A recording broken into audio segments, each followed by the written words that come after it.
Hello everybody, Captain VFC here, and we interrupt our normal video schedule for this, the brand spanking new Airfix Submarine Spitfire TR9 in 1/48 scale. I have been eagerly anticipating this, and yes, there's going to be people that say, well, it's just a Spitfire, but it is genuinely something different because it's got 2 seats, and that is enough for me to go and buy it. So in this video we're going to take a look inside the box and see what we are faced with, and then as soon as I have space on my workbench I will be building this, so there will be a follow-up build video very shortly. For now though, let's see what we've got when we look at the box. This is the newer style of Airfix logo, obviously, because it's a new kit, and the old style of box art had a red stripe along here. This doesn't. This just gives maximum real estate to the artwork, and I don't know about you, but I'm really happy with this artwork. Look at that. Absolutely fantastic. We've got Spitfires 161 and 162 of the Irish Air Corps here. Absolutely beautiful. It tells us the product code A05143, and on the grey edge we have the usual sort of warnings, and this little bit here telling us that the design and tooling was 2024 and the decal schemes and pack design was 2025. The upside down edge has a history of the Spitfire TR9. Spoilers, this is not a Second World War aircraft, it's something that developed afterwards, or that was developed afterwards, and we have the schemes included. And it's worth noting that this one here, Scheme A, the Irish one, looks very different to that one. I mean, that is what it should be, interior green, and this here is some horrible dark greeny blue mush. So whoever put that on there, do better. And the second scheme is this Battle of Britain inspired one from 1969. I'm assuming therefore that it was used in the film Battle of Britain, because of course this aircraft was post-war, and you generally see them in newer colours than that, if you know what I mean. Like the green and grey is pretty standard. This tells you the paint you're expected to use. It's a skill level 2 and it's 2 flying hours. And then the shop edges, which are barely in shot because this is quite a large box, just give you the image on the right hand side, what the kit is, and the product code. And the other one is exactly the same. And of course on the back side, nothing. It's a white box because it's a top opener, and you can see in this rare turnout for this channel, this is genuinely sealed. I have not opened it. It has only just arrived. So I'm going to cut this open and with great anticipation see what we get. Right, I'm starting with the instructions briefly. You can see that there is a decal sheet in here, so I'm going to take that out. We will look at that next. For now, we have an instruction booklet. I noticed that it is stapled. Maybe an odd thing for me to mention, but honestly, it is something I appreciate greatly. None of this nonsense of opening a humongous sheet of paper that has black and white instructions on it. No, Airfix do it properly. So here we go. The history of the aircraft is here. That's probably the same as on the side of the box, and basic specifications, you know, your speed, your range and all that nonsense there. And down the bottom, for best results, surfaces to be painted should be clean. Yeah, you know what, I really should wash kits before working on them, but I never do. And once we've gone past the basic stuff, we've got the assembly instructions and some icons just in case you don't know what you are doing, and this is your first kit. Oh, hello. Oh, right at the top. All interior surfaces and parts painted Humbrol number 78. Interior surfaces and parts. Unless otherwise stated. I don't think I've ever seen that before. By all means, correct me if I'm wrong, but generally speaking, it will just tell you on each section, paint 78. Whereas here it just has a general paint everything 78. Not sure how I feel about that. I mean, I've read it, so I know, but I can't help but feel other people will probably miss that. Still, being a Spitfire, fairly standard stuff. We have, I'm expecting to see it. Yeah, there we go.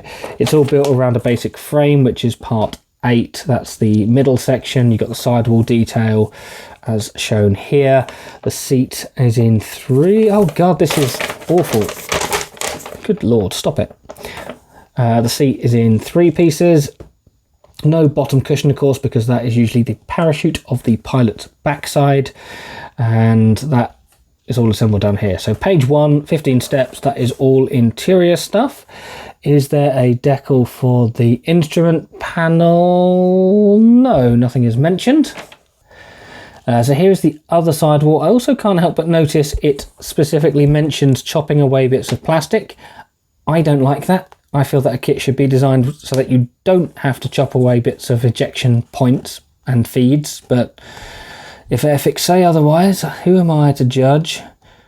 There we go. There's another part there. Is that for decals? Yes, it is. A painting guide for the control columns, 2 of them. The interior bucket gets assembled here. You've got some framework on part 22-ish. That looks like a second seat because we've already seen one of them. Bulkhead, and the whole thing gets glued together. And yes, there is the decal for the instrument panels, 29 and 30. And well, look at this. There's a crew. They've actually put pilots in. Now, I suppose technically one would be a pilot, one would be a trainee, or in modern day, one would be a passenger. But look at that. We actually have a painting guide for pilots. Pilots included. Hip, hip, hooray. Unless, like me, you don't actually care, because I probably won't fit them anyway. But look, his arm is disattached, disassembled. Optional arm. Hang on, optional arm. Wait, I've just seen what it is. Optional arm. You may optionally want to fit a left arm and a right arm. It is optional for the pilot to have arms.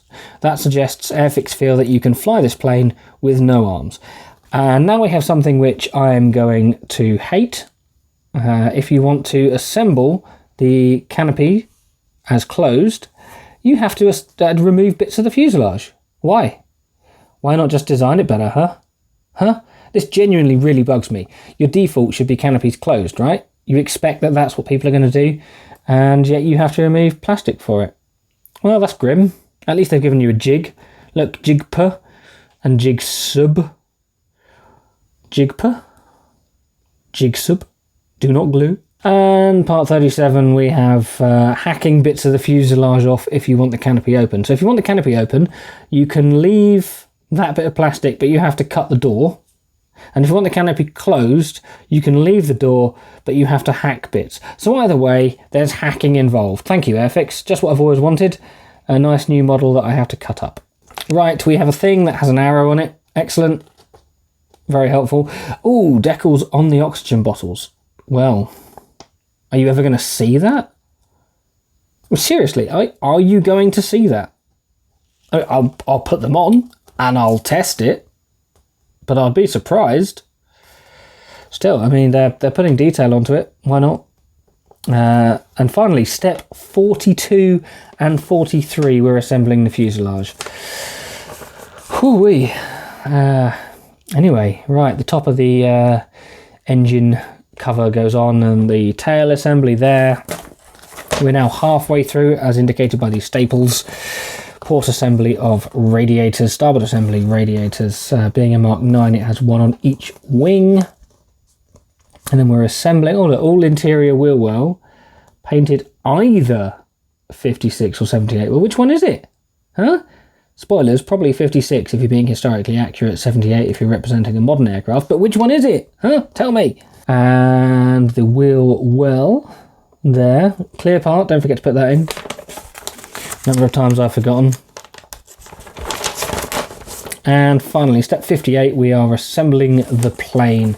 We've got the top and bottom wing assemblies. No, the fuselage and bottom wing assemblies and the top wings. We also have the ailerons, which doesn't say they can be positioned to represent flight, but I'm guessing they can be as they are separate parts. And from here we should be on the home straight. Yeah, look, we've got tail wheel, undercarriage up, undercarriage down, port and starboard. Gives you a little indication as to what angles they should be at, although it doesn't tell you what angles, it just shows you. There's the pitot tube. Oh god, these horrendously tiny things, whatever they are. And finally some exhausts, propeller blade, and canopy. Oh, look at all those clear parts. Look at that. Well, I suppose it is a twin-seater. You'd expect it to have twice as many canopy parts, wouldn't you? Otherwise it wouldn't be a twin-seater. Optional open or closed. Are they separate parts? Yeah, they are. Mostly. You got the X5 is the same for closed and open, but oh no, yeah, they are the same, except here. Oh, so some of them are the same, and then that part X4 appears to be different for there. So here they've got that combined with the rear bit, and then they've got the rear bit separate, and everything else is the same. Well, okay. Colour callout is on the main instruction sheet, the last 2 pages. So here we have option A, and I'm not even going to attempt the Gaelic stroke Gallic that means. I'm guessing Republic of Ireland, maybe? Irish Air Corps? Yeah, probably. I don't know. And they are giving you this thing here, extra trestle decals. The aircraft is matte cockpit green 78. This, by the way, spoilers, is the scheme that I intend to do. I'm not painting it matte 78 because I very rarely use Humbrol paints these days, but I do intend to at least do this scheme. There's not a massive amount of stencil detail, looks fairly simple, but I just admire the Irish scheme. It's just perfect. One thing to note, however, is that it does state matte cockpit green when I know for a fact that this aircraft was supplied from the factory in gloss finish. I'll talk more about that in the build video, but I have already done some research in advance of this, and I know that this aircraft was one of the 4 that was provided in a gloss finish. And on the back we have scheme B, which is very vague. It's just somewhere in England, 1969. And I know Buckinghamshire exists, yeah, it's a home county, whatever. Research notes for filming purposes. Right, so it doesn't tell you that this was used in the filming of Battle of Britain, but it heavily implies it. That feels a little bit lacking for Airfix. They would usually tell you what this is rather than just implying it. Right, decals next. Obviously these are cartograph because they are modern Airfix. We have common ones at the top left, including what appear to be the gun covers, the walkways and interior stencils, interior decals, the instrument panels and things. Very few stencils on here. We then have the Irish scheme, which is number 161161161. There are your Irish flag things, and I guess that's the alternative if you don't wish to. And there is the second one. Now these look absolutely fine. I'm not expecting any problems. Anyone who's made Airfix in the last 20 years will know how good their decals are, and these seem to fit the bill very nicely. Very, very smart indeed. I have just noticed that these are presumably on the canopy itself, and that does not fill me with joy. But yeah, generally speaking, the small text is legible and well printed, so these look absolutely fine. Meanwhile, sitting nicely in a sealed bag, we have all the clear parts. So let's cut this open and have a look. Now, as someone who mainly dabbles in 1/72, I've not really set my desk up for 1/48 scale aircraft, so this is a little bit large. There are 5 dark grey plastic sprues and 1 clear sprue. I'm going to leave them like this, work from the top, put them back in the box. We'll go from there. As usual, I'm going to leave the clear parts in their bag for now, just because I really don't want to scratch them at this stage. But you can see there, we'll put it that way. We have the 2 canopy parts for the, as in the main sliding bit, and then we've got a couple of windscreens and everything there. Through the bag, they look absolutely fine. We'll have to wait for the actual build video to see what they're like. Can't see any problems immediately. They don't look too thick or anything. I can generally see through them, so I'm hoping they will be as good as they look from here. Right, I'm going to start with sprue E, and you can see that because it's modern Airfix style of having a big cutout for the sprue name. Very, very smart. But it says there as well, 721, that's the kit, frame E. Here's jigpa and here's jig sub, and then there's a couple of other parts which are clearly the openings, the hatches for the canopy. There's the little one with the arrow that we saw in the instructions, and here's the pilot's arms. Look at that. Well, what an inconvenience. He's also got some bolts assembled to his foot, so he's really not having the best of times, is he? And this guy's upside down, or this guy's upside down. One of them's upside down, but he doesn't seem too put out by it. He seems okay. Generally living life to his max as an upside down plastic pilot. Happy days. I wonder if you paid £3 for the honour of this. And then next we have Sprue C, right here. Frame C. Yes, I should really call them frames and not sprues, but hey, it's not going to happen. The bits that I mentioned looking horrendously small are not. I'm so used to smaller models that I thought something that size would be barely visible to my eyes, but of course, no, it's 48th. They look fine. I do not expect to see any flash on this kit because, well, it's brand spanking new. Here we have the elevator. See, it's got a fairly nice texture there, but most notably it's got a different texture to here. These are incredibly fine rivets. I have a feeling they're probably going to get lost when you add a few coats of paint. I hope not, but incredibly fine detail.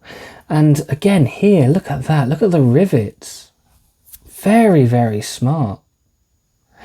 I have a feeling that somebody at Airfix really likes Tamiya kits and went, hey guys, why don't we just do that? Here's the rudder. There appears to be, I mean, I'm guessing that is flash, right? So there's me saying I don't expect to see any. Okay, that's not really an issue. If it was over here, it would be an issue. But that does seem to be excess plastic. That's not a good indication for years to come. Next, we're going to go for this sprue, which is B. Oh, spin it around. Frame B. There we go. And straight away, look at that. Oh, hello. Why is there flash? Dear Airfix, do you know that this is a brand new kit and shouldn't have any flash? Reminds me of when I first got a 1/72 Tiger Moth and I was looking at it going, are you sure this is new? The detail, the effort that they've put into making this look good cannot be faulted. Cannot be faulted. Look at that. Absolutely immaculate. Really, really smart. Very, very nice indeed. And here's the lower wing surface. And again, why is there flash? Come on. And yes, there's going to be people saying, yeah, it's a bit of flash, just tidy it up with sandpaper or a file. Yeah, of course I will. I know how to make a model. But you don't expect it in a brand new tool. Flash is generally the sign of something that's been filled with plastic a few too many times. You know, it's well used, not something that's brand new. Look at that. What are you doing? I didn't pay for you. And then we have some bulkheads as well. Frame A, this has the fuselage on it. And we can see, again, completely covered in these fine indented recessed rivets. Nothing wrong with that at all. Some people may prefer raised, but for weathering it's much easier to have these little engraved rivets. Rather nice. This is the cockpit area, which again has some nice detail. It looks pretty good. And then we have an instrument panel. So they've included the detail as raised and they've also given you a decal. Generally speaking, when you have one decal to cover all of this surface, you're going to need some decal solution to soften that. There is the other one, but it looks very good. I'd be quite keen to see what Edward are going to do with a detail set for this, because I'm sure they will. Oh, and that's the main frame for the interior by the looks of it. A little bit of ejection residue there. And yes, yeah, here's the parts where it tells you you're going to have to chop some plastic off. Again, it would just be nicer if there wasn't plastic. Oh. Well, I guess I didn't need to cut all of it off, but it would still be nice if there wasn't plastic on it. Again, brand new kit and all that. Also noticing, where the feeds are. I've mentioned this in videos before. Where the feeds are means you have to sand parts off. You can't just cut like along that angle and it will glue together. You actually have to sand off these bits here. There's potentially a preference thing to that, and maybe this is the more secure way of doing it, but it's also a different way of doing it that you may not be used to. And finally, we're on to frame D, and this has mostly small parts. We've got exhausts up in the middle. We've got some undercarriage on the top left, more undercarriage on the bottom left, and big empty space. Wow, you're so efficient with your space, aren't you, Airfix? Wow. Ooh, you could fit a 1/44th scale aircraft in that. Brilliant. And that's the top of the engine cowling. This looks fine. I mean, this part is hanging off. You've just seen me get it out of the box. This was completely sealed, and just a few hits of this and I reckon it will fall off. There we go. It's gone right on my sleeve. So that wasn't the most secured. But other than that, yeah, this looks fine. At least this sprue doesn't have any flash. We still have that ridiculous rivet detail on the undercarriage legs. They really have gone to town on the rivets. But yeah, it looks fine. Yeah, happy with that. So that is a look at the brand new Supermarine Spitfire TR9. Let me know what you think. Is this a kit you've already bought that you're interested in? If you haven't bought it, affiliate link down below. Click that, get yourself a bargain. I say a bargain, it's exactly the same price, but it helps me out. Entirely selfish reason to advertise it, but hey, go for it. Personally, I can't understand why there is flash on a brand new kit, and some of these design choices seem a little bit odd. Why do I have to file down a kit to have either canopy open or canopy closed? Why is one of these not the easy option? I guess it's living up to its skill level 2 that it has written on the side. Either way, I'm still excited to build it. I've already said I'm building this version, the Irish one. Interesting that it doesn't note in the instructions that it was a gloss finish aircraft, but it does look maybe satin sheen on the box. Hard to tell. You've also got some red blur. Look at that. It looks like somebody's kind of made a mistake on the box. But anyway, overall, rather nice. If you've liked the video, don't forget to like. If you haven't subscribed but you've watched this far, please hit the subscribe button because it helps the channel out. And you can also hit the notification bell to be notified of when videos go live. And if you particularly want, you could become a channel member like the people appearing on screen who contribute a small amount each month just to motivate me to go and buy things like this. Speaking of which, I didn't mention how much this cost. So very quickly, I used my hobby points. This cost me just postage £4.95. Normally it'd cost you £29.99, but because I paid basically nothing for it, for me, it's a free kit. And for that, it's definitely going to get a thumbs up. But is it any good when you try to build it? Stay tuned.